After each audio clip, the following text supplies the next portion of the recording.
May pusong basa, nagpapakumbaba sa iyong presensya.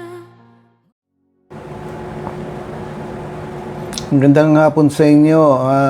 Kung naririnig nyo ako, thumbs up kayo. Okay, magandang hapon. So, buksan nyo po ang Bible ninyo dito sa Romans chapter 12. No? Romans chapter 12. Yeah, so, first year ng first training natin this year. Ngayon, nag-usap-usap kami nung January 3 dito sa bahay. Kasama ko ang board of directors at saka mga district pastors. Nagsama-sama na kaming nag-meeting dito at pinag-meetingan namin yung gagawin sa buong taon. No? Anong magiging programa. Ngayon, itutuloy natin yung mga campings natin. Pero may babaguhin tayong major dito sa organization natin. So ano ba yun? Mabanggit ko sa inyo mamaya. Pero sa ngayon, may i-share muna ako sa inyo. No, alam niyo nung sem break camp, binanggit ko po sa inyo yung panaginip ko nung andun po ako sa hospital na akala ko mamatay na ako noon No? Actually yung mamamatay ka, pangatlo na to. No, sa akin pangatlong beses na akong kumbaga dapat patay ka na. Hindi lang natuloy, no? Sabi mo sa katabi mo, sayang sa diablo, pero sa akin at sa Diyos, no, mabuti hindi pa ako namatay. Ayan, ngayon alam niyo nung andun po ako sa hospital, windang ako kasi iba yung pakiramdam ko, tapos iba yung mga desisyon na dapat ganito, ganyan. Tsumempo pa yung truck dito sa paligid. Okay po, kung yung iba sa inyo, ilakas niyo lang yung treble nyo para medyo malinaw yung sounds. Alam niyo dito sa paligid namin may manok na yung kasama namin dito sa bahay, inis na inis to sa manok. Sabi niya, lilitsunin niya yun nung alaga nung kapitbahay namin, hindi naman nila yung kakainin, alaga lang, ang ingay-ingay. Ngayon, di nandun po ako sa ospital, yung windang yung isip mo, tapos may mga desisyon, kasi in the end, ang magdidesisyon po ng mangyayari sa akin, ako pa rin, kahit nandun po yung kapatid ko at saka yung mga kamag-anak ko, hinihintay pa rin nila yung desisyon ko. Ngayon po, sabi nung doktor sa akin, stress ka na. Ano yung ibig sabihin ng stress? Stress na yung katawan mo. Hindi yung emosyon mo, kundi yung katawan mo ay stress na. Ibig sabihin, naghihingalo na yung katawan mo. Nahingi na ng saklolo yung katawan mo. Ibig sabihin, mamatay ka na. Naramdaman ko po yun Naramdaman ko yung parang na-detach ka sa sarili mo, parang humiwalay ang kaluluwa mo, something na ganun. At parang anytime, alis ka na Alis ka na rito sa mundo. Ngayon, andun po na naaburido na ng todo yung isip ko na, teka muna, hindi pa ako ready. Na, kumbaga, hindi pa time na parang nakikipagtalo ka sa Diyos, nakikipag-usap ko sa Diyos na hindi pa time na naaalis ka na, kasi pagka na-destroy na po ang katawan, wala nang mangyayari. Kailangan mong umalis na dito sa ito nga, pagka nasira na ang katawan, no choice na, alis ka na talaga. Ngayon, nakita ko nga, sabi ko nga, nire-review ko lang ng kaunti, nakita ko yung gawain, nakita ko yung rema, nakita ko yung kwarto ko, napakalungkot. Na alam mo, nasa sarili mo na iiwan mo o aalis ka na, kumbaga, mamatay ka na hindi pa na-settle lahat na hindi pa time. Ganyan. Pero parang anytime, kukunin ka na At, so, nalagpasan ko po yun sa desisyon na ng Diyos, sa awa at biyaya ng Panginoon na nalagpasan ko yun. Pero nagkaroon po nga ako ng panaginip. Doon sa panaginip, sabi niya, binigyan ako ng tupa, tapos sabi niya, alagaan mo yan tupa na yan. At kung maalagaan mo, tatakbo yan na sing bilis ng stallion. No? Ngayon, ito po kapag ka ganun na ang nangyayari sa'yo, no? Na punong-puno ng question ang isip ko na unang-una, no? Isulat niyo po ito. Unang-una, bakit nangyari sa'yo yun? No? Bakit nangyari sa'yo? Na yung internal organs ko, yung kidneys ko, yung heart ko, yung loob na, yung tumitigil na, nagmamalfunction na yung wala na, naapektuhan na. Ayun nga, mamatay ka na. Ayan. Ngayon, andun yung tanong mo na bakit nangyari sa ito, no? Tapos pangalawa, anong gagawin ko?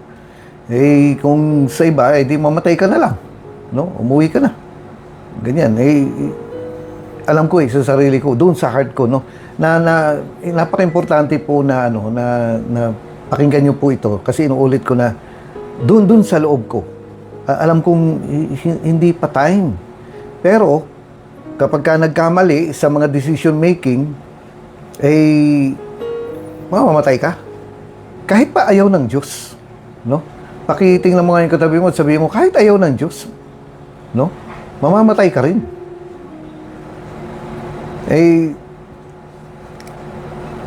Tingnan nyo, kahit na ayaw ng Panginoong pumunta ka sa impyerno, pero dahil sa mga desisyon mo, ikaw din na magde-decide kung ano magiging buhay mo, kung magiging langit ang buhay mo, magiging impyerno ang buhay mo. Bandang huli, kasama ka na rin sa mga nagsasabing impyerno ang buhay ito. Decision mo yan. Ikaw ang magde-decide yan. Kaya, dun sa loob ko, dun sa heart ko, nasabi ko, hindi pa time. Kaso, yung katawan mo nga, nasuko na. Nasigaw na. Yun ang sinabi ng doktor sa akin na stress na yung katawan mo, pagod na yung katawan mo. Hindi yung emosyon, kundi itong katawan na to, dahilan nga dun sa sakit. At, praise the Lord, kasi, hindi pa pinahintulutan ng Panginoon na mawala ka, no? Ngayon, meron po akong tatlong tanong na part po ito ng i-share ko sa inyo ngayon. Yung one, bakit nangyari ito? Nung andun ako sa ospital, sabi ko, bakit nangyari ito? Tapos, alam nyo, ganito pangalawa, na baka madali ako One, bakit nangyari sa akin to? Pangalawa, maibabalik pa ba yung mga nawala sa akin? Katulad yung kalusugan ko. No? Babalik pa ba yan? Yung kalusugan ng buong katawan ko, babalik pa ba yan? Bakit? Kasi ang tanong ko po, okay, sige sabihin natin, pagagalingin ka ng Panginoon. Ang question po ron, ba't ka pa nagkasakit? Pagagalingin ka rin naman pala. Yun na question po sa akin yun na bakit ka pa pinahintulutang magkasakit? Pagagalingin ka rin naman pala. Parang sayang lang. No? Sayang lang yung pagkakasakit mo kasi pwede ka naman palang pagalingin ng Panginoon, pero bakit kailangan dumaan ka pa sa ganito? Ayan. Tapos ang isang tanong ko pa po sa Panginoon, anong gagawin ko para gumaling ako? Yun. Sa buong buong ministry ko, paulit-ulit lang naman ito na tinuturo ko yung kagalingan, no?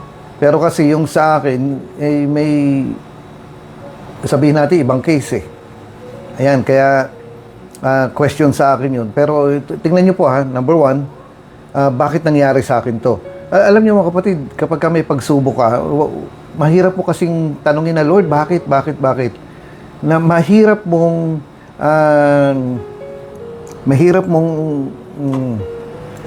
nagkaroon ako ng aquarium sa likod ko. Ano nangyari? No? Ayan. Okay na. Okay na yan. Ayan. So, ang question ko po, yung bakit nangyari sa akin ito? Alam niyo po, hindi magandang magtanong during nasa pagsubok ka na magtanong ng bakit nangyayari sa akin itong ganyan.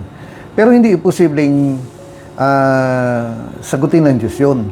No? Kasi nga, Nung andun nga ako sa ospital, sa halip na yun ang sagutin, ibang sinabi sa akin na hindi ko tinatanong eh. Yung hindi ko tinatanong, yun ang sinabi sa akin. So, ibig sabihin, siguro, hindi yun ang prioridad ng Diyos.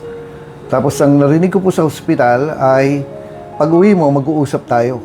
Nakalma ako nung nakarinig ako ng boss na gano'n. Kasi alam ko, ang Panginoon, yun, ang Lord, na kapag uwi mo, mag-uusap tayo kasi ang Diyos po ay may kakayanan na magsalita sa atin at tayo ay may kakayanang makarinig ng sinasabi ng Diyos.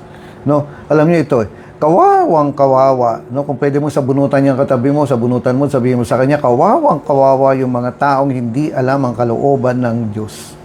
Nako, kawawang kawawa po ang mga tao na hindi alam ang kalooban ng Diyos. At nandun nga ako sa ospital, nagtanong po ako, narinig ko po yung sinabi ng Diyos na pag-uwi mo, mag-uusap tayo. Okay, dumating na ako rito sa bahay. No? Natawa nga ako rin sa sinasabi ng doktor sa akin nung huling punta ko sa kanya, nagpa-check up ako nitong early December. Sabi niya, alam mo ba, dati sobrang putla mo, sabi niya sa akin, mukha kang wallpaper. Sabi niya sa akin ganun. Kasi magkakulay kayo ng kumot mo. Sabi niya kasi putlang-putla. Paano? 6 na dugo ang sinalin sa akin. Hindi ko lang ba't ganun ang pakiramdam ko. Maayos naman yung isip ko. Pero ibang pakiramdam mo. Talagang gumaganong-ganong ka. Uupo ka lang. Gumaganong-ganong ka na. Ako na nagsabi sa kanila na salinan niyo na ako ng dugo. Bakit? Kasi alam ko na na iba na pati yung itsura ko. Yun ang sinasabi nila. Okay. So pagdating dito sa bahay, nag-e-expect ako na sabi nga nung boses na pag uwi mo, mag-uusap tayo. Yan mismo yung yung sentence na sinabi sa akin ng Panginoon na alam ko kay Lord yun. Ngayon, pagdating ko rito, wala naman ako marinig. No, wala akong marinig. Wala. Kaya ang ginawa ko ngayon, binabawal po kasi akong umakyat doon sa kwarto ko dito kasi ako sa second floor ngayon itong second floor, ito yung ginawang kwarto sa akin, inaayos ito, yung malaking kama binigay na sa iba, tapos binilan ako ng bagong kama, maliit lang, tapos malaki dito yung space kasi naka-wheelchair ako, no? Para pwede raw ako makipagkarerahan dito. Kaso ang daming mga labas-pasok dito, no? Na hindi ewan ko. Nakahiga ako, nagtatanong ako na parang, Lord, akala ko ba kakausapin mo ko, nandito na tayo. Nandito na ako sa bahay. Bakit wala akong marinig? Ilang araw na ako dito, hindi mo kinakausap. Ang ginawa ko po, no? Ngayon, kung sa Diyos yan, dapat mangyari.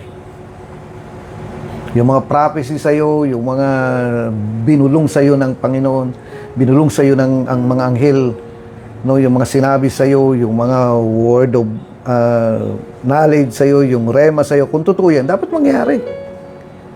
Hindi mo kailangan pilitin mangyari. Yan ang po ang tinuturo ng magazine na binabasa natin. Na kung galing sa Panginoon yan, mangyayari yan. No? Kung matutupad mo yung mga kondisyones dun. Wala akong naririnig. Kaya ang ginawa ko po, sabi kong ganun, akit ako sa taas, binabawal nila ako umakyat. Pinilit ko pong umakyat. At doon, mga 2 araw ako, ganun, nagpe-pray lang ako roon. Hindi naman ako pwedeng mag-fasting kasi nga may sakit ako. No, ngayon, kung ayaw mo mag-fasting, mag-pray ka ng mahaba. Nasa akin po ang schedule ko. Nag-pray ako ng mahabang-mahaba na nagtatangs. At the same time, yun, nagagamot ka, ganito. Dahil talagang may nakabantay sa akin na magbigay ng gamot. Yung iniinom ko po, alam niyo po, 20 tabletas. Araw-araw. Na talagang inaalagaan nila yung kidneys ko, yung heart ko, no, yung katawan ko inaalagaan na talagang bantayado sa gamot. Ngayon, sa dami po ng gamot na iniinom ko, nakakarinig lang po ako ng ringing. May ringing na yung tenga ko. Iniisip ko, baka mamaya nga may sumagot yan. Kasi ring ng ring. Nagtatanong ako na Lord, bakit nangyari? Bakit? Yun pala, unang tanong ko pa lang. Bakit? Alam niyo po, may time na nagising ako sa gabi, na parang may pumalo rin na gising ka, mag-pray ka. At nung nilabanan ko po yung antok. Mga alas 3 ng madaling araw yan. Nag-pray po ako, ayan, dumating na yung sagot. So kahit pala sinabi ng Diyos na mag-uusap tayo, kailangan magbigay ka pa rin ng time. Kailangan magbigay ka pa rin ng time na mag-usap kayo, na nauupo ako ngayon, Panginoon, aalamin ko. Kahit na sinabi na pala ng Diyos na mag-uusap tayo pag uwi mo, wala ka naman time sa pag uwi mo. Ang ginawa ko nga po, umakit ako ron, walang didisturbo sa akin. Sige, kung bigyan niyo akong pagkain, bigyan niyo ako. Kung painumin niyo ako ng gamot, sige, painumin niyo ako. Pero magpe-pray lang ako rito. Kasi kailangan ko malaman, kasi kailangan ko ng kapayapaan. Kasi wala akong peace na hindi ko alam ang kalooban ng Diyos. Marami pong mga Kristiyano, punong-puno ng kapayapaan, kahit hindi nila alam kung ano kalooban ng Diyos, mali. Maling-mali. No, ewan ko bakit nakukontento sila ron na alam nila na hindi nila alam ang kalooban ng Diyos, pero kontento lang sila. Maling-mali. Alam niyo, sila Pablo, tsaka sila Bernabe, sila Silas, nagpasting yung mga yan para lang malaman ang kalooban ng Diyos dito sa Acts 13. No? Ngayon, nung mga 2 days na, papunta na sa 3 days, na puro prayer ka lang, nagtatanong ka lang, ayun, sumagot na ang Panginoon. Sinagot niya lahat ng mga tanong ko. Bakit? Kaya ngayon, alam niyo po, wala akong tampo, wala akong sama ng loob. Kasi yung iba, magtatampo ka talaga, magsasama ang loob na bakit nangyari sa akin to? Akala ko ba mahal mo ko? Akala ko ba ingatan mo ko? Akala ko ba ganito? Akala mo. Ganyan, may dahilan na pwedeng sakyan ni Satanas yung pagsubok mo para bumagsak ka. Pero kung makikinig ka sa Panginoon, ibig sabihin, magbibigay ka ng time. Hindi pala yung sinabi ng Biblia, oo, nakakausapin ka, kakausapin ka. Hindi. Kailangan pala magbigay ka ng time. Alam ko naman yun. Kaya nga ako umakyat doon sa taas, nakipag-usap ako sa Panginoon na Lord, bakit nangyari sa akin to? At ayun po, sinagot ng Panginoon na sobrang linaw na naintindihan ko na lahat. No? Tapos ang pangalawang tanong ko, mababalik pa ba sa akin lahat yung nawala sa akin? Pati gastos ko, maabot ng 1 milyon, lagpas. No? Para lang mabuhay ka. Ang mahal ang laki. No? Di mo nga sa katabi mo, ikaw, magkano ka ba? 30 pesos ka lang ata. No? Huwag kang pumayag. Dapat mga 2 milyon ka. No? Tapos, nung tinanong ko po yun, at praise the Lord, na sinagot ng Diyos, napakalinaw, at nagtanong na naman ako, ano ba ang dapat kong gawin para mabawi ko yun? Ano yung pinaka-action ko? Ganito, ganyan. Sinagot pa rin ng Panginoon. Kaya, wala na nga akong tanong wala na nasagot na kahit alam mo ang Biblia, ito, no, may Bible ako. Alam niyo itong Bible po na ito, ginagamit ko lang pagtuturo ito, pero meron ako sariling Bible. No, hindi po ako nakaasa sa cellphone na yan, yung cellphone na ito yung Bible ko. Mali yan Tama po yung tinuturo ng mga workers ngayon na dapat meron kang Bible talaga na libro. Ito, panturo ko lang ito kasi malaki po yung letter. Pero tsaka madaling pindutin, pero hindi ko ito ginagamit pang sarili ko. At yung Bible ko po doon sa kama ko, nakabukas lang siya. At ayun,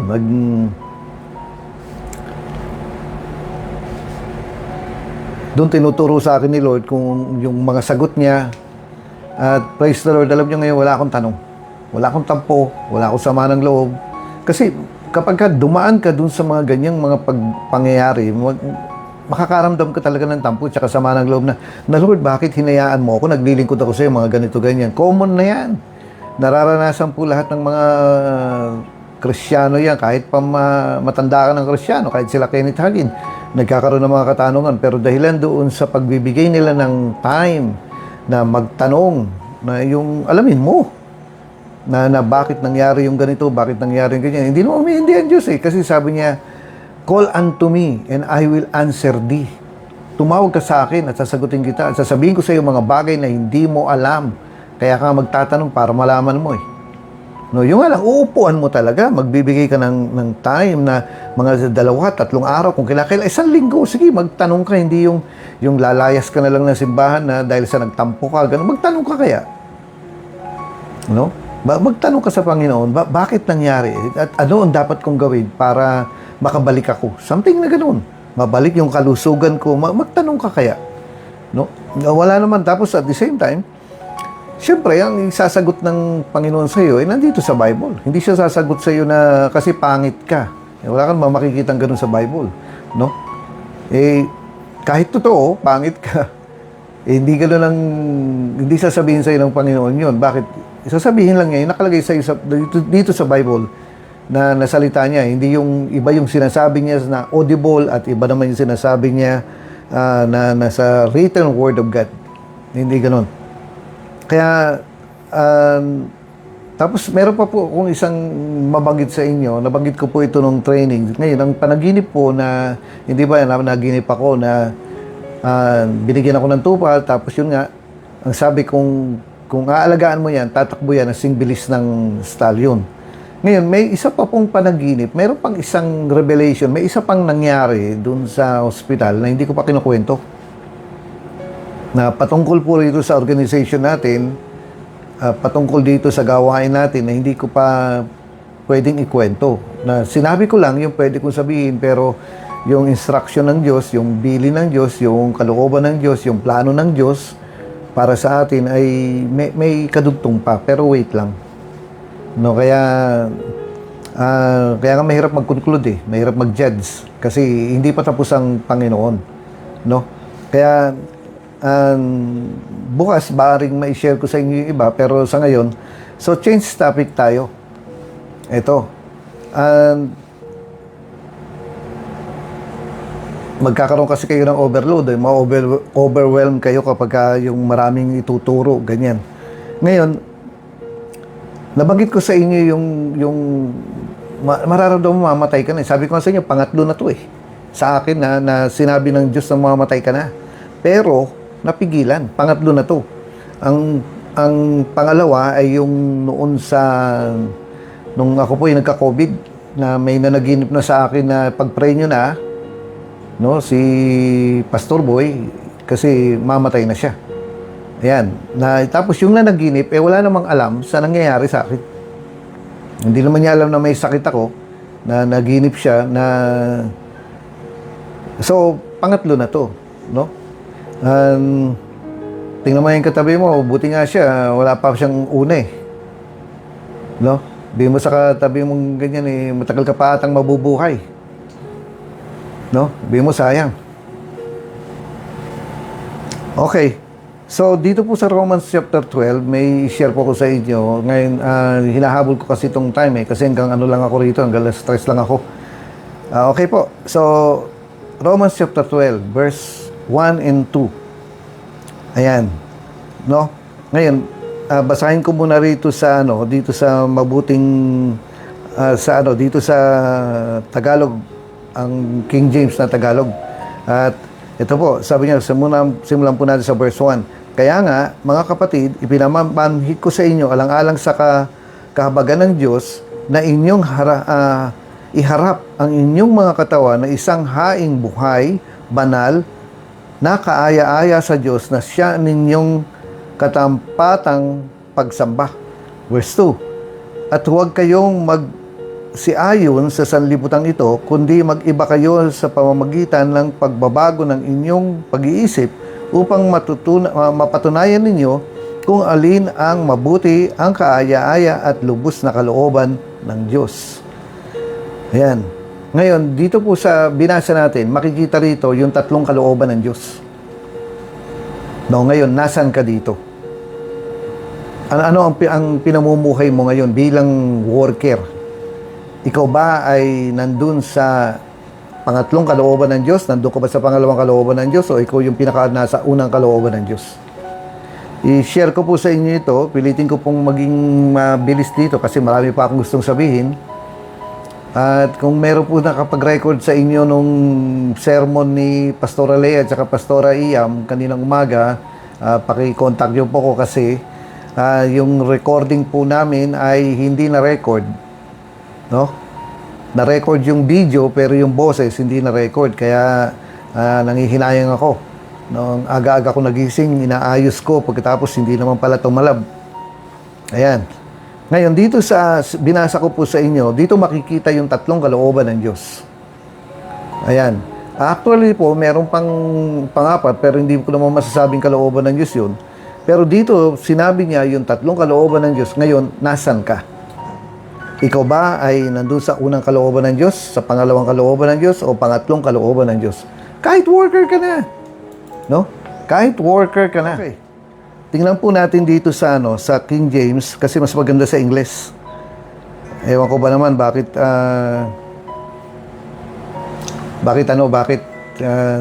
dali lang ha. Kasi kinokontak ko ng mga workers. Yan, nag-i-inform sila sa akin ngayon. Okay po. No? Thank you sa compliment. Okay po, dito sa King James Version ng English, sabi niya, I beseech you, brethren, therefore, by the mercies of God, that ye present your bodies as a living sacrifice, holy, acceptable unto God, which is your reasonable service. Sabi niya, yung katawan mo, gamitin mo buhay na hain, dahil ito lang ang katanggap-tanggap sa Panginoon. No, reasonable. Ibig sabihin, sabihin natin, bibili ka ng cellphone, tapos ang halaga 1 milyon. Reasonable ba yun? 1 milyon yung halaga ng cellphone? Hindi hindi ko bibili yun kahit may pera akong ganun. Hindi, kumbaga, no, sana all. Paano kung sabihin natin yung isang cellphone na Tecno, no? Itong cellphone na ginagamit ko pang video sa inyo ngayon, Tecno. 4,000 lang.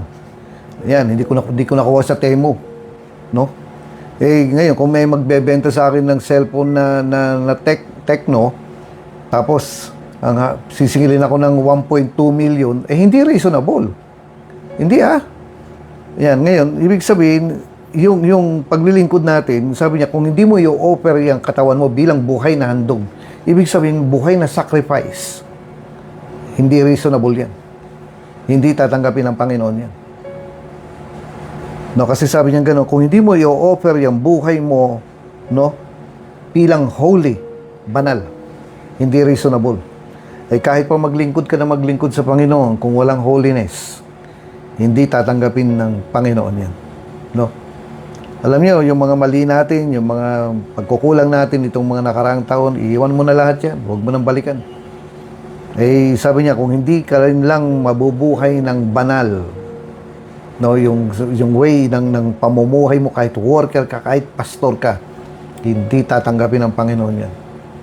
Kasi sabi niya, ito lang ang reasonable, yung katanggap-tanggap na offer mo sa Diyos, yung holy yung buhay mo. Yan, marami pong maraming mga tao po na may mga workers, hindi ko naman nilalahat. May mga workers na yung paglilingkod nila walang holiness Bakit? Lahat na lang niligawan Lahat na lang maganda, niligawan. Tapos, nung binasted, nag-quit. No? Kawawa naman, binasted lang lahat ng linigawan. Ang daming niligawan. Asan ang holiness doon?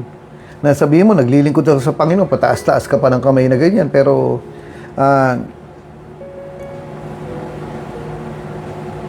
yung buhay mo, hindi ka tanggap-tanggap. Maring nagsiserve ka. No? Pero yung service mo sa Panginoon, walang kabanalan naman yung buhay mo. Hindi reasonable. Hindi tatanggapin ng Panginoon yung ganyan. Tapos sabi niya, a living sacrifice. Ikaw ba'y nagsasacrifice? O kami ang nagsasacrifice? Or ang organization na nagsasacrifice? Or yung pastor mo ang nagsasacrifice? Kasi wala nang ibang worker. O yung kasama mo ang nagsasacrifice kasi wala nang ibang pwedeng makakasama. Dapat ikaw magsasacrifice na sa kabila ng hirap, sa kabila ng mahirap, sa kabila ng napakahirap, nagpapatuloy ka. Dapat may sacrifice. Hindi yung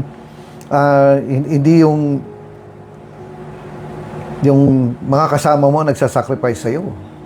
Hindi ganun. Kasi sabi niya, kapag hindi ganun ang paglilingkod mo, hindi ka tanggap-tanggap. Hindi reasonable.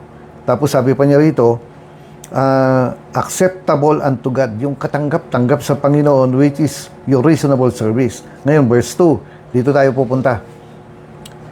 Ngayon, and be not conformed to this world, but be ye transformed by the renewing of your mind. Kaya nga tayo nagte-training para mahubog yung isip natin. Kasi marami tayong mga maling akala sa training. Marami tayong maling akala sa paglilingkod. Na yung, kaya nga, sinasabi sa ito eh. Kaya nga, pakinggan mo yung sinasabi. Kasi, tingnan yung mga kapatid, sa Bible, alam nyo, napansin ko, ganito. Pagka ang Diyos nagsasalita, ano yung mga sinasabi niya? Okay, number 1, no? Magsa-sidetrack lang. Nandun yung mga magagandang pangako niya. No, yung pagpapalain kita, ililigtas kita, andun yung mga advice niya na mas mabuting gawin mo to, mas mabuting gawin mo yan, ang salita ko ay gamot, medicine to your flesh. Sabi niya gano'n. Tapos andun din yung palagi ko nababasa. Ewan ko kung ano, paano ko ba sasabihin sa inyo to? Mapansin ko po rito sa Bible, lalo na rito sa Old Testament, ang Diyos po ay lagi nagagalit. No? Ang Diyos ay palaging nagagalit. Kaya, dali lang ulit ha. Ngayon, kung ang Diyos nga ay palaging nagagalit, bakit? Kasi ang dami kasing ginagawa ng mga nakakagalit ng mga Israelita. No? Pero andun yung ang Diyos umiiyak na nga eh. Tapos andun na yung time na ang Diyos nililigawan pa rin niya ang mga bayan niya. Na talagang inaawitan pa rin niya. Nasabi niya gano'n, ang sakit ng ginawa niyo, pero kahit ginawa niyo to, ililigtas ko pa rin kayo. Kung ang Diyos nga ay palaging nagagalit, nagre-rebuke, siyempre, ikaw at ako, mapagagalitan din. Tayo ay pagagalitan din. Kaya huwag ka nag-expect na pag nagalit na yung pastor sa'yo, na pagsabihan ka na, uwi ka na ganito, ay, ang sarap sa bunutan, ng kili-kili. Pagka napagalitan, kapag ka nasita, wala na. Hindi ganon. Mag-expect ka na iko-correct ka ng Panginoon. Ngayon, huwag mo nang paabutin doon sa magagalit pa ang Panginoon sa iyo kasi kung pwede ka namang kuhanin sa magandang salita, sa magandang usapan, na makaramdam ka, sabihin mo nga sa katabi mo, makaramdam ka. Hindi ka aabutan pa, makakarating pa doon sa galitan. No? Pero talagang ganyan. Hindi pwedeng, dito sa Bible, ang Diyos palagi nagagalit eh. No? Hindi, basahin mo. Dahil yung mga prophecy niya sa Israel, umabot na siya dun sa talagang galit na siya. Bakit? Kasi napakatigas ng ulo ng mga Israelita. Hanggang ngayon naman eh. Pero dito tayo sa verse 2, sabi niya, be not conformed to this world, but be transformed by the renewing of your mind, that you may prove what is that good. Ito yung unang kalooban ng Diyos. No? Number 3 pala to. Number 2, acceptable and perfect will of God. Ngayon, ito yung tatlong kalooban ng Diyos. Nasaan ka? Ano? Mga Kristiyano tinutukoy niya rito. Mga workers ang tinutukoy niya rito. Mga lingkod ang mga tinutukoy niya rito. Mga born again ang mga tinutukoy niya rito. Mga nagtatangs. May gifts ng Holy Spirit ang mga Kristiyanong ito. And yet, sabi niya gano'n, kailangan maging malinaw sa inyo. Prove that ye may prove. Ibig sabihin, kailangan mapatunayan, solid, na napatunayan kung nasan ka sa kalooban ng Diyos. Ano ba yung kalooban ng Diyos? Yung pangatlo, sabi niya, what is good. Number 2, what is acceptable. And number 3, what is the perfect will of God. So, nasan ka? Nasan ako? Nasan tayo? Sa kalooban ng Diyos. No, talagang, inano niya, in-specific niya yung tatlong kalooban ng Diyos. Alam niyo po, sabi ko nga na nung andun ako sa ospital, nagtatanong ako, Lord, bakit nangyari ito? Ginaalam ko yung kalooban niya na bakit nangyari. Ngayon ito mga kapatid, may mga bagay po na tanungin kita. Sa ginagawa mo, sa mga desisyon mo, yan ba'y kalooban ng Diyos? Yung desisyon mo umuwi, yung desisyon mo na local na lang, yung desisyon mo na lumipat ng nagpapalipat ka ng ibang district, yan ba'y kalooban ng Diyos? Yung desisyon mo na magtrabaho, Yung decision mong ma-inlove doon sa isang tao, yan ba ay kalooban ng Diyos o ikaw lang yan? Ngayon, sasabihin mo, bakit? Believer naman siya. Hindi naman siya unbeliever. Oh. Ganyan. Ba't ganyan yung boses mo? Hindi naman kasi ikaw mo, believer, yung ang kinainlaban mo, kayo ang kalooban ng Diyos. Hindi ganun eh. No, hindi ko mo sabihin natin, born again din, o sabihin natin na Kristiyano din, yung nagustuhan mo, kayo ba? Ilang bilyon ang babae, lalaki dito sa mundo. Yan ba yung kalooban ng Diyos sa'yo? Yung plano mo umuwi at magtrabaho na lang. Yung plano mo umuwi at magnegosyo na lang. Yan ba yung kalooban ng Diyos? O ikaw lang? Yung lilipat ka ng simbahan, no, maaring pupunta ka sa iaalis ka rito sa Rema Evangelistic Church International. Saan ka pupunta? Pupunta ka sa Boy Kahuigan Evangelistic Church International. Kalooban ba ng Diyos yun o ikaw lang may gusto? Or sabihin natin, papalipat ka ng district. Kalooban ba ng Diyos yun o ikaw lang may gusto? Ito yung isang mga yung mga katanungan na kasi tingnan niyo po, ang desisyon natin sa pasihan ng mga desisyon natin, usually nasa dalawa lang eh. One, kasi madali. Madali yung lugar na yun. No? Number two, masarap. Kasi masarap dun. Kung ikaw mamimili na kailangan ng misyonaryo sa Amerika at saka sa Africa, ano pipiliin mo? Pipiliin mo yung madali at pipiliin mo yung masarap. Pero yung ba yung kalooban ng Diyos? At sabihin ko po sa inyo, sa mga desisyon natin, no, hindi ko mo madali, hindi ko mo masarap, yun na yung kalooban ng Diyos, kalooban mo yun.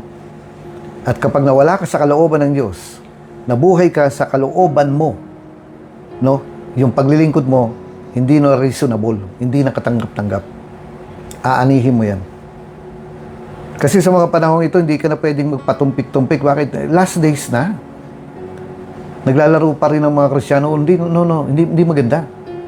Na gusto nila pa easy, ganyan. Hindi ka nakakatulong kasi supposed to be worker ka. Ang trabaho mo ay work. Isang work. Naghahanap ka ng work. Ngayon, may mga Kristiyano po, ang work nila, gusto nila yung madali at saka yung masarap. Katulad nito, no?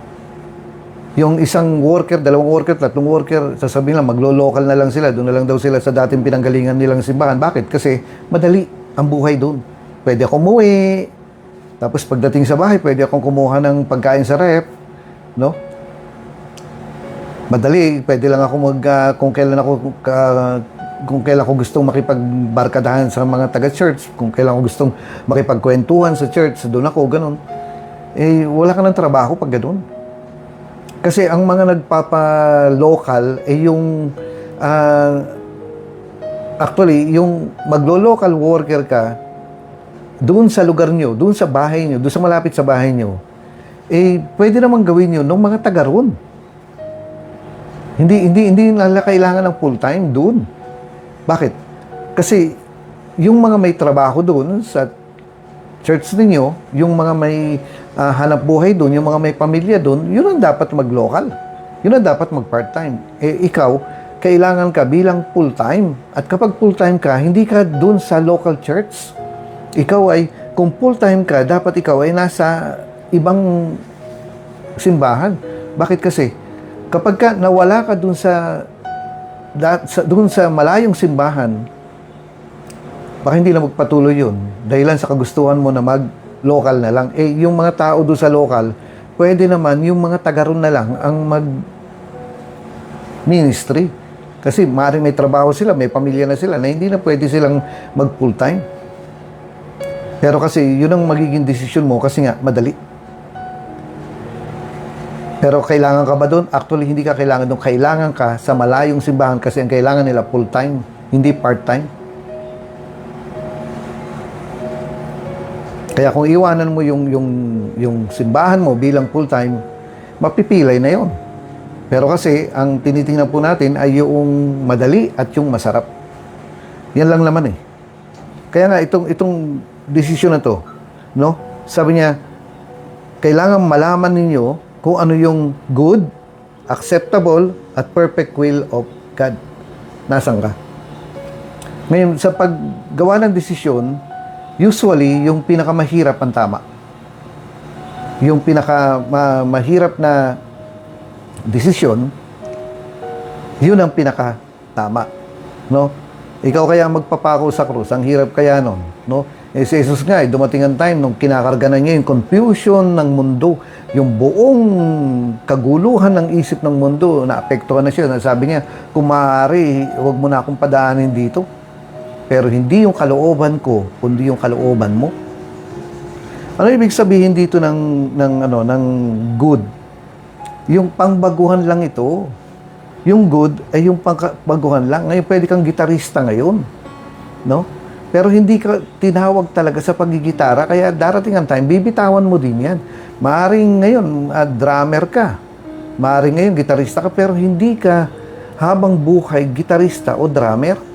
Naalala ko po yung isang gitarista po na nagpunta po sa ibang bansa, gitarista natin yun sa camping. Ngayon, kinontak niya isang kasama natin, sabi niya gano'n, babalik na ako sa Pilipinas. May lugar pa ba ako sa music? Sabi niya gano'n, tinanong niya. Yung isang kasama natin, kung may lugar pa siya sa music na gusto pa niyang tumugtog. Ngayon, ang sabi po niya, may lugar ka naman dito, pero hindi ko sinisigurado sa iyo na yung mga kasama natin noon sa music, nasa music pa. Ngayon, tinanong niya, bakit? Nasaan na sila? Umalis ba sila sa ministry? Umalis na sila sa ministry. Ano nangyari? Kasi nagpastor na sila. No? Yung ibig sabihin, no, hindi ko makover lahat eh. Yung good. Nagsisimula ka pa lang, so good. Gusto mong mag-gitara? Sige, good. Gusto mong pasama-sama ka sa soul winning? Good. Gusto mong pamirienda? Good. Gusto mong maghanda? Good. Pero hindi ka lahat palagi dun na gusto mong mag-song lead. Sige, good. Okay yan. Pero darating ang time, aalisin ka na rin ng Diyos dyan. Kaya, dapat alam mo kung ito ay pinahintulutan lang. Tapos number 2, acceptable. Ano yung acceptable? Yung permissive will. Alalahanin po natin, itong acceptable will of God ay ito yung permissive will. Hindi ito yung perfect will na walang nagawa na lang ang Diyos kundi pinayagan ka. No? Na sa totoo lang, masasabi ba natin pinayagan ka? Hindi. Pero wala na lang magawa, nandun ka sa permissive will niya, na ito yung tinatawag ka ng mag-worker, mag-full-time, pero ayaw mo bumitaw. Kasi gusto mo doon sa comfort zone mo, gusto mo doon sa maganda, at gusto mo doon sa madali, sige, nakapaglingkod ka, nagsusong lead ka, pero alam mo, doon sa heart mo, sabi nga sa inyo doon sa heart ko noon, alam ko hindi pa time para mamatay. No? Alam ko doon sa heart ko na hindi pa tapos yung ministry ko.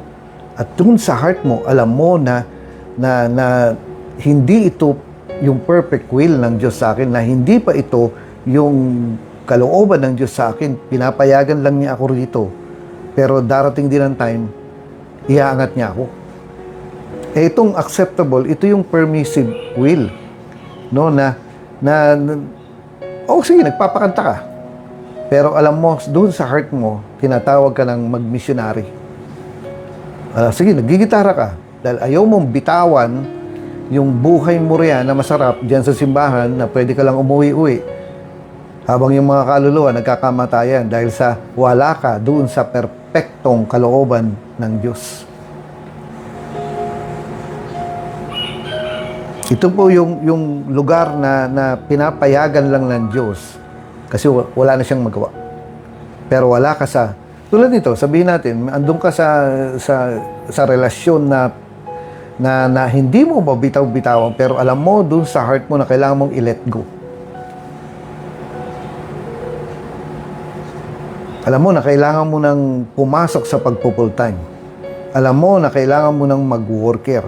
Alam mo na, sige, tanggap ka. Alangan namang palayasin ka ng simbahan. Alangan namang sipain ka ng simbahan kasi hindi ka nag-work. Hindi ron eh. nandun ka sa permissive will at sinasabi ko po sa iyo, ang dami ko na nakita dahil isa ako sa pinakamatagal dito, nakita ko na kung paano bumagsak ang mga buhay ng mga yan. Bakit? Kasi hindi maproteksyonan ng Diyos yung kanyang pagwala ka sa kanyang perfect will. At yung pangatlo po ay yung perfect will. So sabi niya, what is good, what is acceptable, and perfect will of God. Check mo, nandun ba ako sa perfectong kalooban ng Diyos? Dapat. Ngayon, kung baguhan ka, hindi ka pa naman pwede mag-worker, kasi simula mo pa lang, di nandun ka sa good. At nagpapatuloy ka. Ngayon, kung sabihin natin, pagkatapos mo mag-board again, pagkatapos mo mag-camp, lumayas ka na, hindi ka na bumalik ng church, wala ka sa kalooban ng Diyos talaga. No? Wala ka sa good. No? Sabihin mo sa katabi mo, tapikin mo yung katabi mo, sabihin mo ganun sa kanya, good.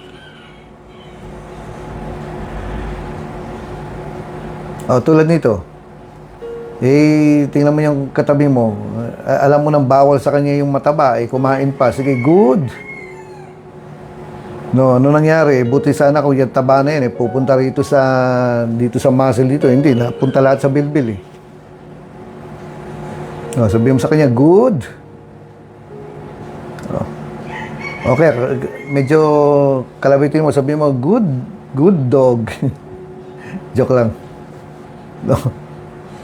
Ito nga, sabi niya, no, that you may prove what is the good, acceptable, and perfect will of God. Yung mga desisyon natin, yun ba yung kalooban ng Diyos, yung perfect will ng Diyos, o kasi madali, kasi comfort zone, kasi masarap. Yan ba ang kalooban ng Diyos? Or alam mo na wala ka sa kalooban ng Diyos? Pagigitarahin ka pa rin. Sige, maaari pag-exhorting ka, pakantahin ka pa rin, kaysa wala. Pero alam mo dun sa loob mo, at alam ng pastor mo. No, alam ng pastor mo yan. Alam ng pastor mo na wala ka sa perpektong kalooban ng Diyos.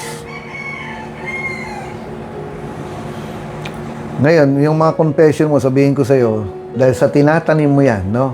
So, medyo, next naman, next level. No, sabihin mo sa katabi mo, next level naman.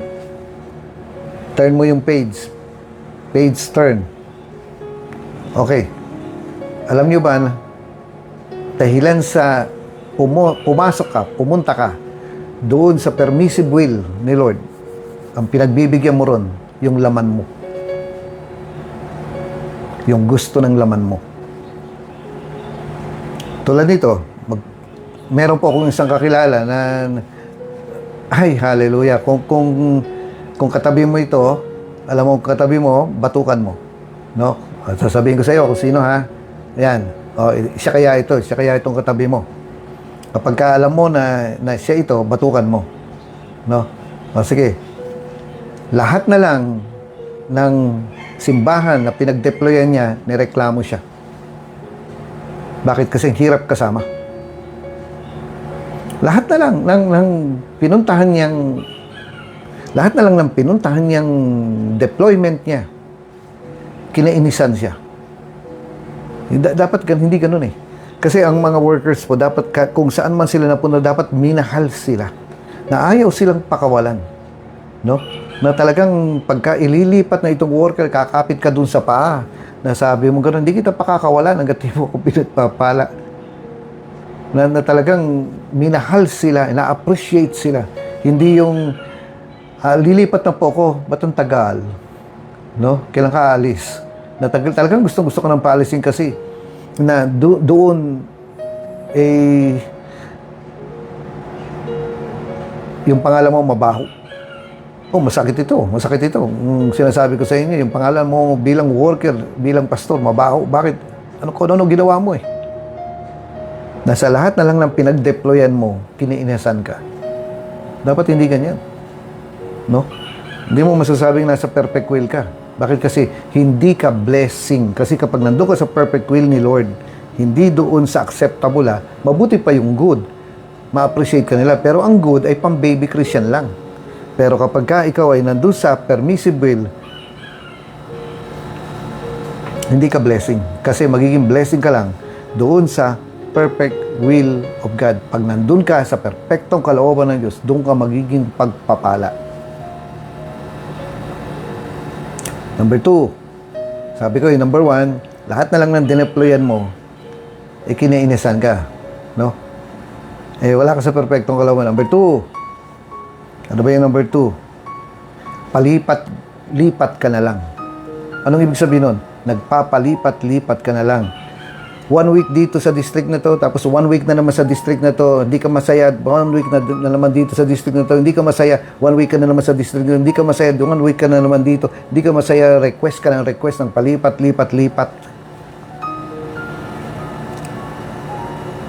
Tapos minsan may sasabihin pang gano'n, sabi sa akin ni Lord, magpalipat daw ako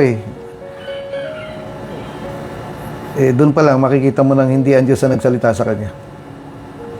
Kasi hindi ganoon ang sistema ng Panginoon. Sabi ni Lord, magpalipat daw ako. After 1 week, inilipat mo. No? After 1 week, sinabi na naman daw ng Diyos sa kanyang palipat. Ginagamit niya ang pangalan ng Diyos. Ang totoo, hindi nagsasalita sa kanya ang Diyos. Ginagamit lang niya ang pangalan ng Diyos. Kasi ang totoo, ayaw niya dun. Ayaw niya.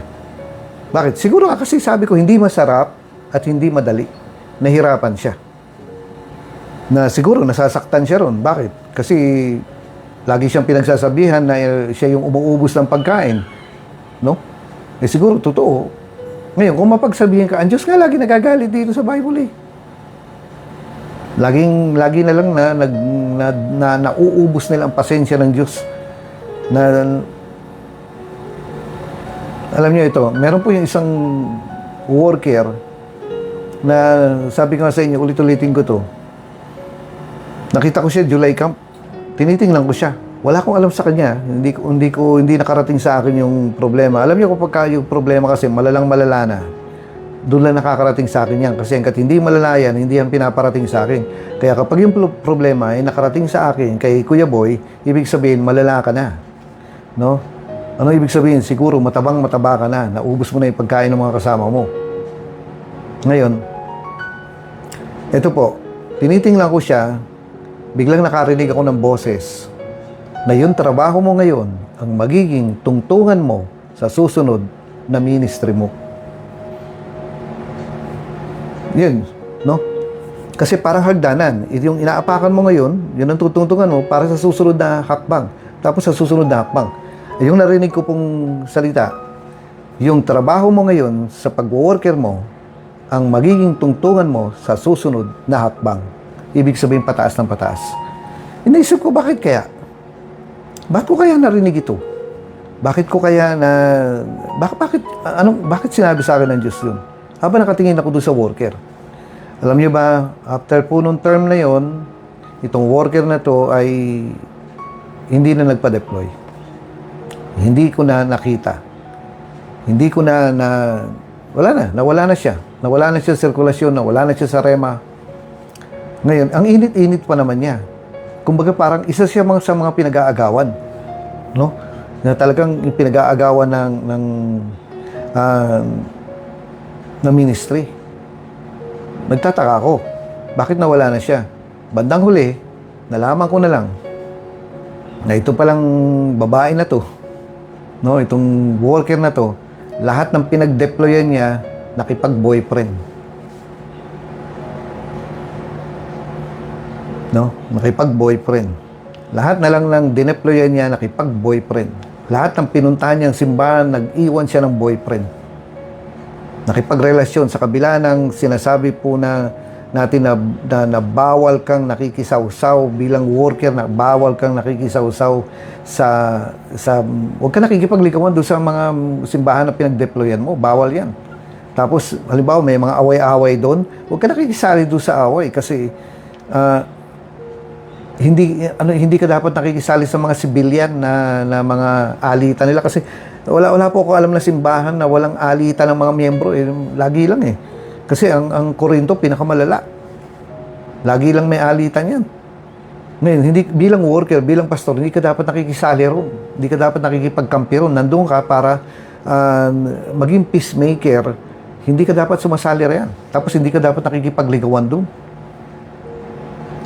Ang ginawa po niya, Lahat ng mga simbahan na pinuntahan pala niya, saka ko na lang nalaman, nakipagligawan siya, nakipagkasintahan, nakipag-boyfriend. So, ano nangyari po sa kanya? Lately na lang, nalaman ko, nasa malayong lugar na, buntis na pala. No? Buntis na. Yan yung nangyari. No? Narinig niyo ba ako? Ganun pa rin kayo? Okay. Ngayon, eto na.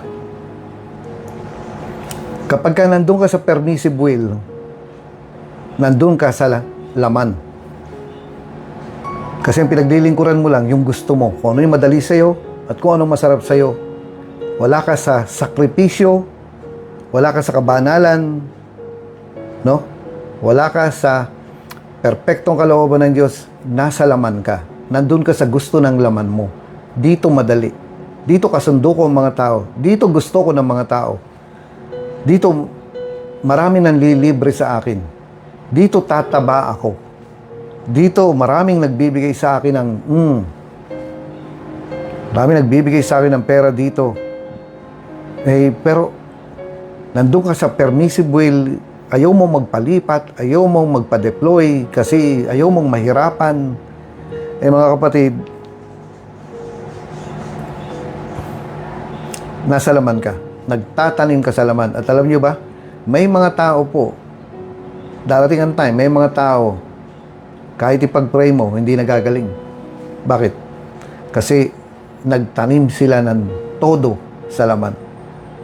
Nabuhay sila ng matagal sa permissive will. Nasa Bible yan. No? Na talagang pagpe-pray mo, wala na, mamatay na.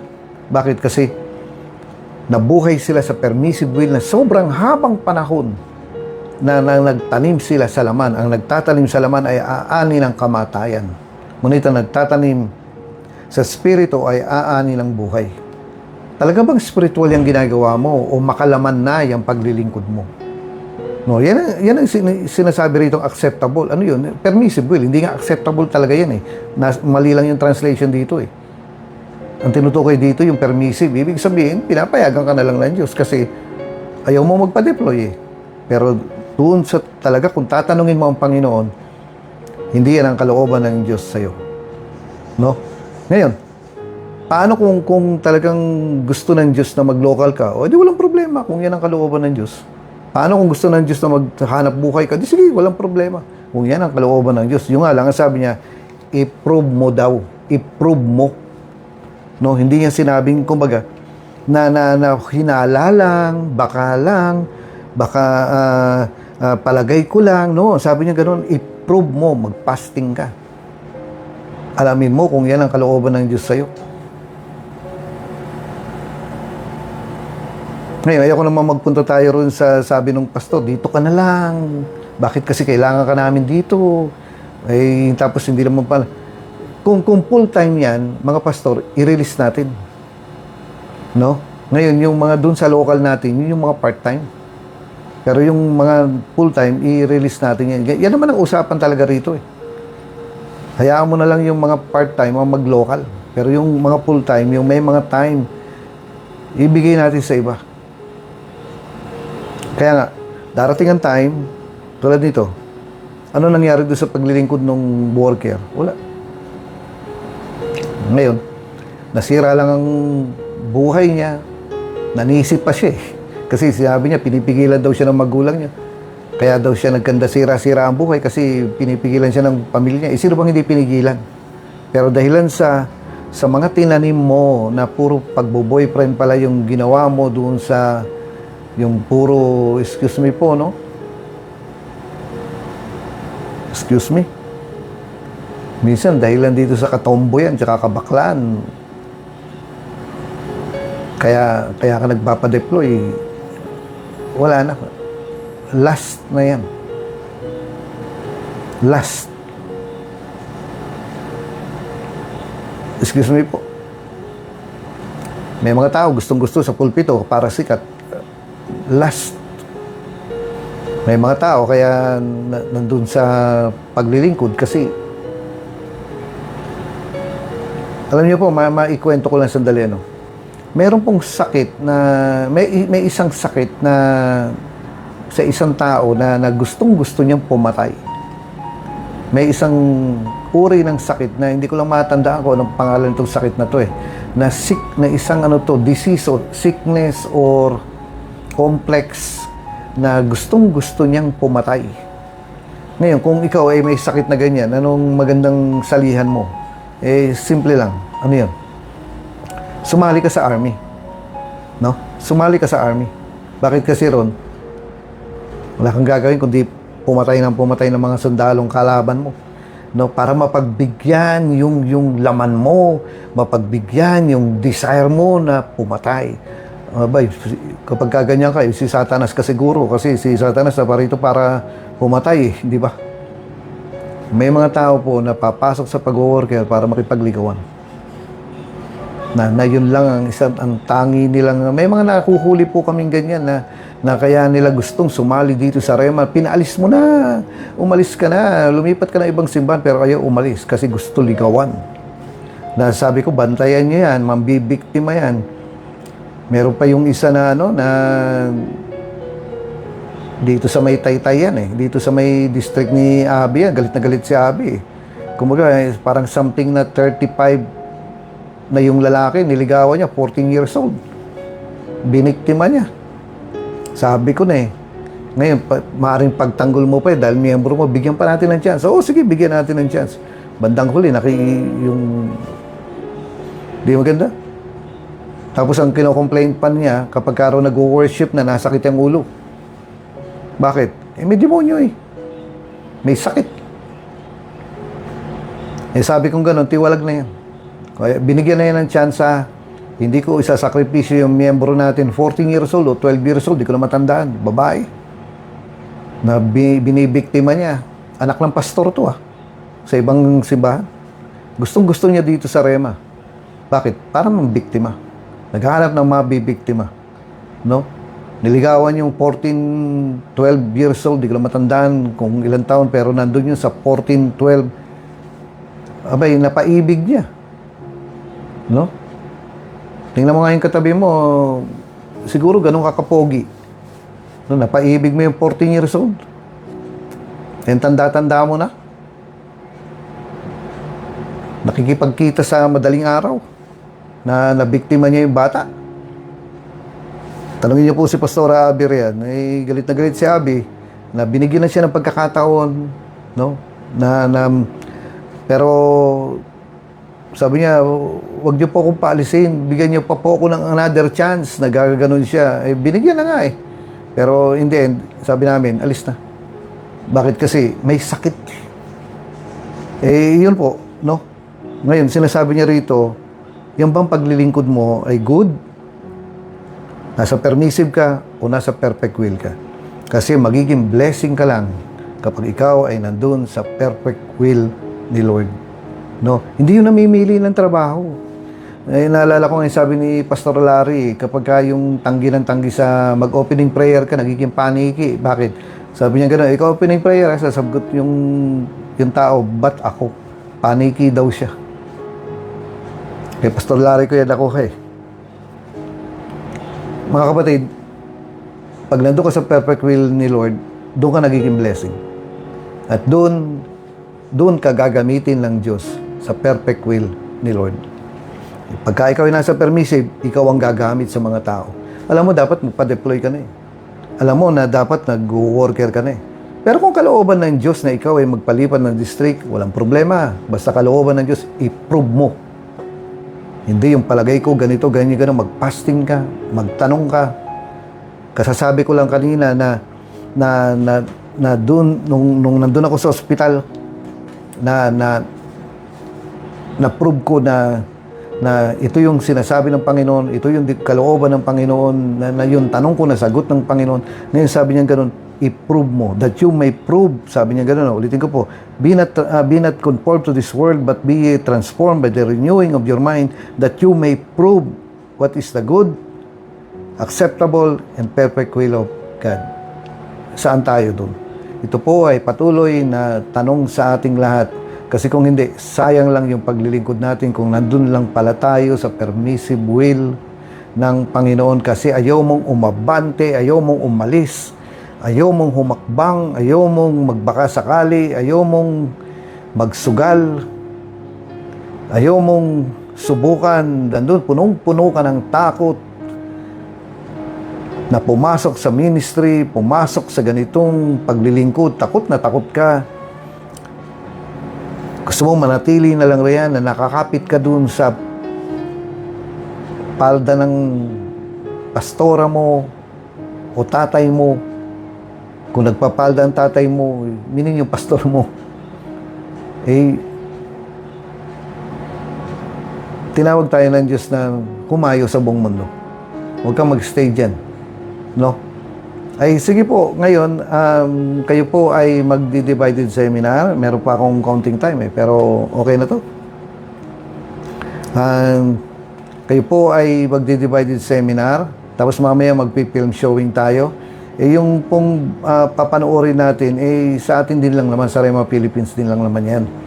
Ngayon, ang isa rito na mabigyan ko ng introduction sa inyo, di ba may prayer tayo na sabi natin, Lord, gamitin mo ako, gamitin mo ako. Tapos bandang huli, di ka naman ginagamit. Ba't kaya? Nasa Bible pala ang dahilan. No? Pinakita sa Bible yan para malaman natin, para magamit tayo. Pero sa ngayon, i-check po natin ito. Yung decision mo ba para mag-local o baka naman gusto mo magpa-deploy sa malayo kasi gusto mo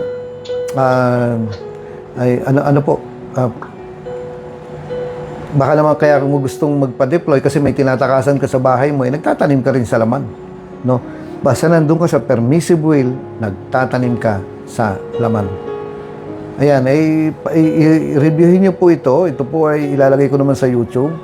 No, na kung meron po kayo closing na ako.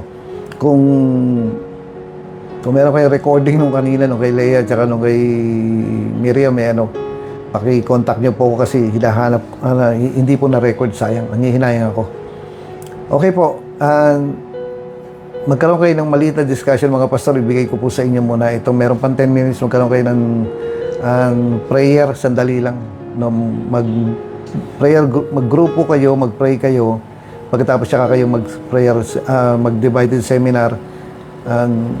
Maging honest kayo sa Panginoon na may tinatakasan ba ako, Panginoon?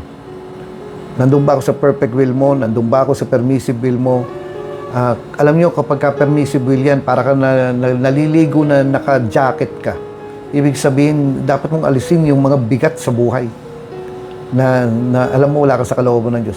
Ngayon, kung inaayos naman ng Panginoon na dapat ka nang umuwi, dapat ka nang lumipat, bakit hindi?